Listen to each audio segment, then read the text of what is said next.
Hey guys, I don't know, 9,000 degrees, something like that. Let's just say it's really, really hot. Oh, I better turn this down. A little girl in here. All right, say hi. Can you say hi? So,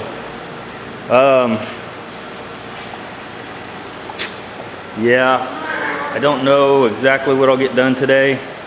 It's already in the afternoon. I've had her all day and we've been running some errands and stuff, but I think I might work on this. I'm gonna grind those down and go ahead and seam seal that like I said.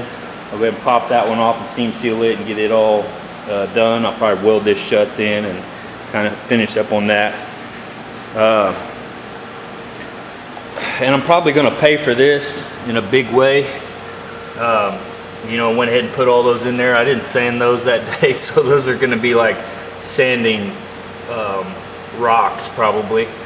But they'll sand. I'll get them knocked down. But yeah, I'll probably end up paying in labor for that little deal.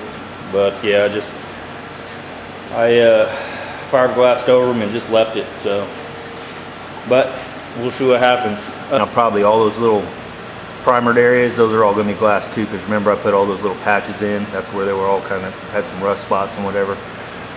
So I got glass over those too, so I'll put some glass over each one of those and knock it all down. But I'm not going to be able to sand today because she's in here and I don't want her breathing all the sanding. That would be really bad. And she has a trach, so it goes straight into her lungs. So don't you? Yeah, you can see there, it's your little trach.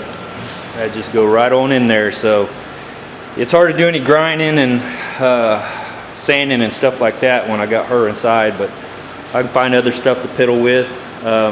So that's probably what I'll do. Like I said, seam seal those and maybe do a little bit of welding and stuff like that. But we got the AC on, and says it's 103 outside. I know it's 100 for sure, and 81 in here. I was told that as good as the best air conditioners will only drop your temperature 20 degrees, which that's kind of what it's been holding to. Yeah, this is a little deal that came with it, 81 degrees, so it's pretty accurate. But still, you know, it's not too bad. Anyway, I better turn this TV back on for her. She's watching TV and liking the videos I was playing in their music videos, and you know how YouTube is. So anyway, that's about it. I don't know how much you'll get done today, but we'll see. I'll talk to you guys later. Hey guys. All right, you can see went and got that one back off and cleaned it up real good and ground it down. So I'm going to epoxy prime that first, because you don't want to, unless you've got direct to metal seam sealer, you always want to have a epoxy primer underneath it. So or at least from my understanding, I think they make a direct to metal stuff, but that's not what I have. So I went ahead and epoxy prime that, and I have to let that sit for 24 hours before I put any seam sealer over it. So I went ahead and prepped those welds down there.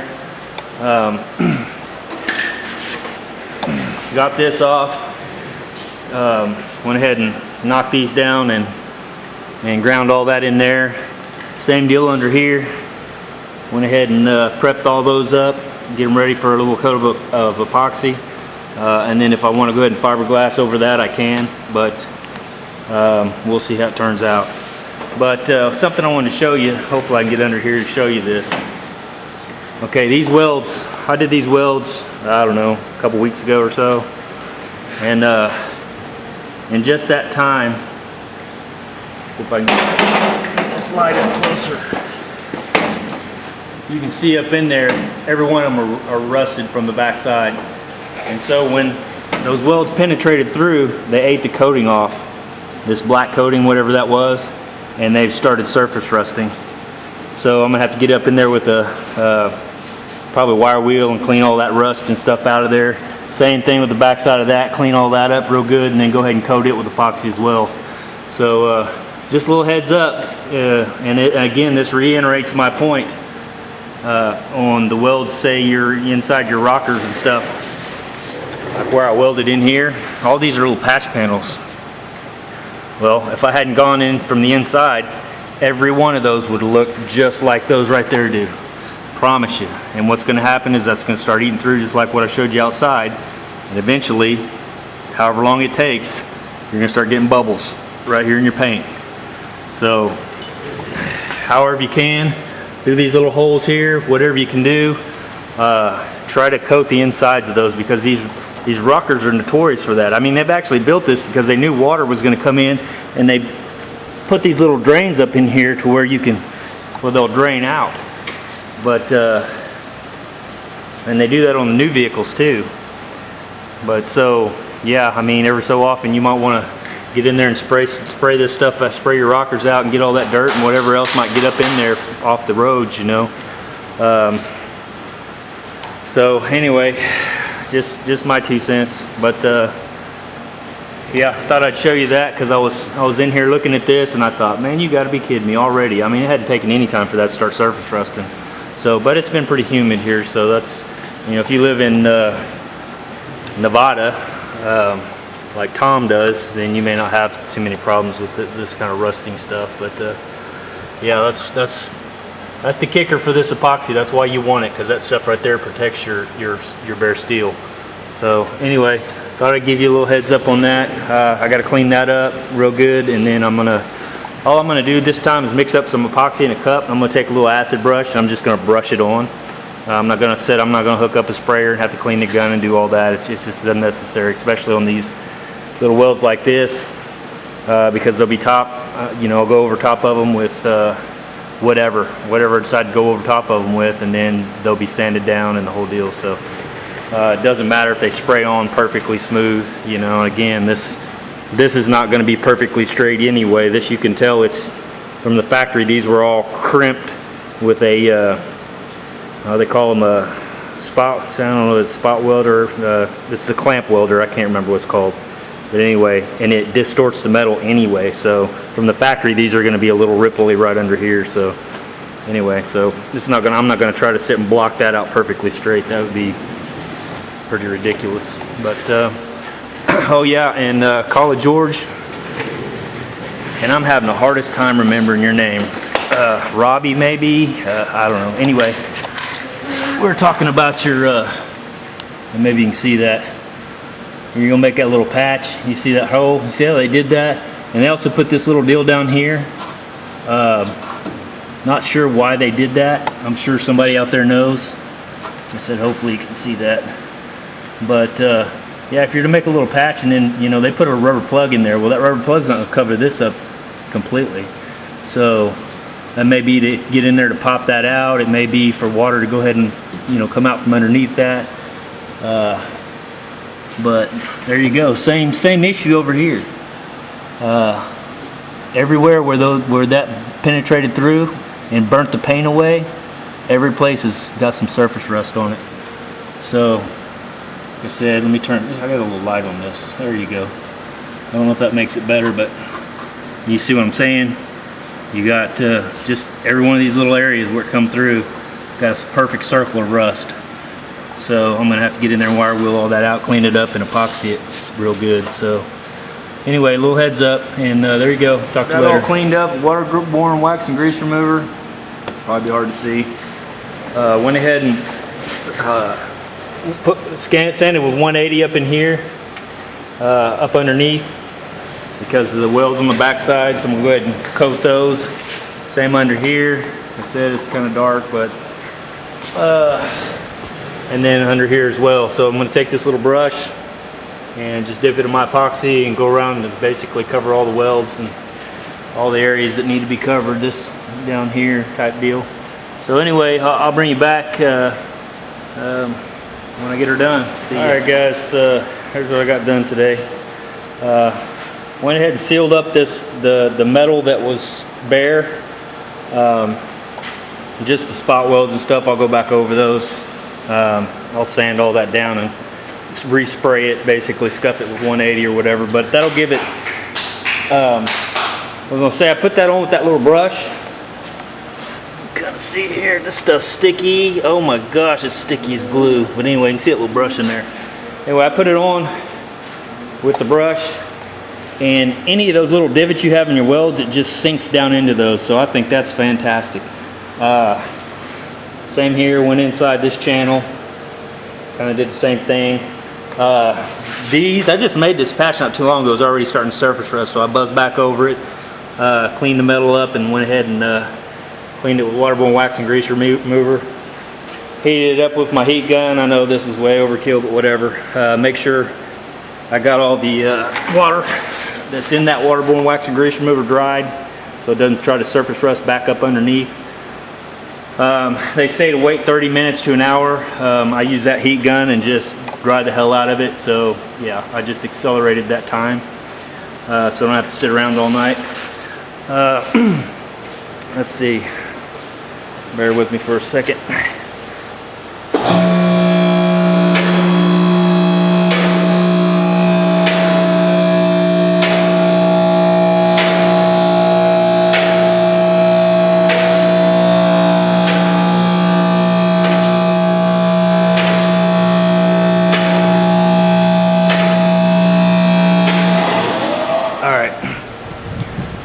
Get the car up here so you can see this a little better.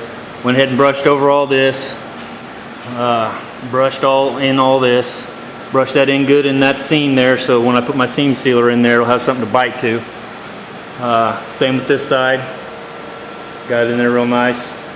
Same deal down here underneath, and then up inside here, let's see, that little light, there it goes. Anyway, you can see, brushed all that in, brushed up underneath the back side of those welds.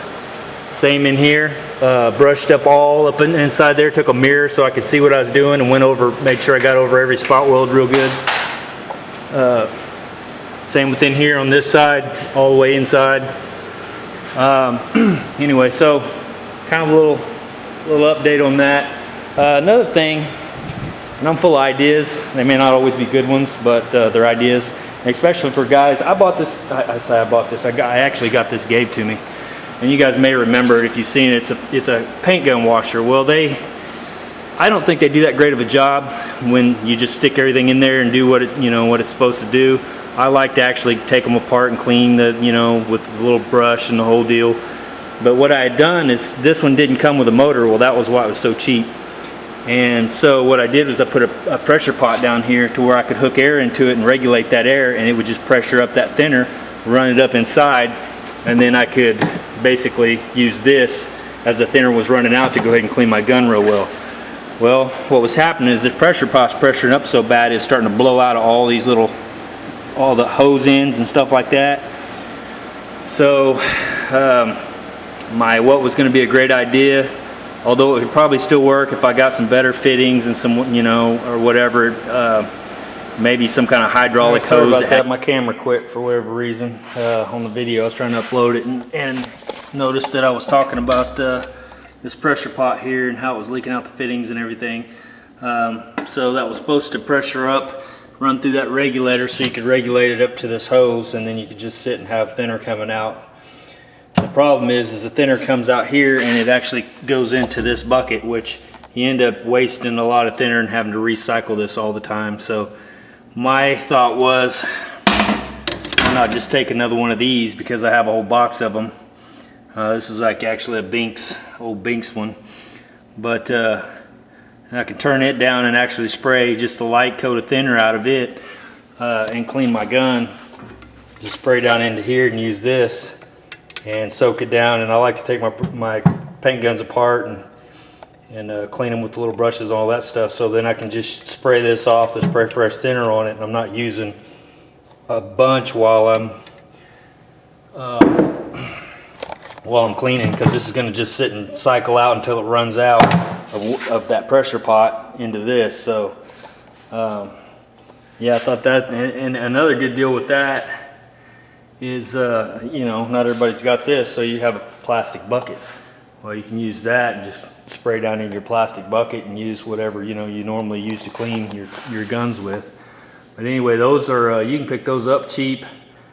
Like I said, people use them for primer and stuff like that, but those are pretty much old school, and everybody's using gravity fed now. So, and those things still work fantastic. Hell, they painted with them for years. So, but yeah, they'll hold thinner, and you don't have you don't have any problems with them screwing up any plastic or anything like that. There's also that little DeVelbus deal, which you can buy, that has this little deal. But the problem is on this, I filled this up pretty full and come back 2 or 3 days later and it had evaporated a lot of it out. So somehow it doesn't just stay in there when you fill it up. So you're only going to put a little bit in there and use it. I still use this quite a bit because it's convenient.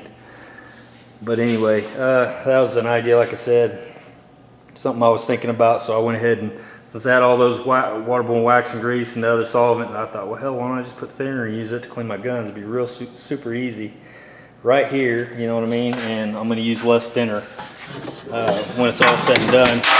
Plus, I can leave the thinner in there. It doesn't evaporate out of that, so it's going to stay in there, which is real nice. Anyway, so yeah, that's it.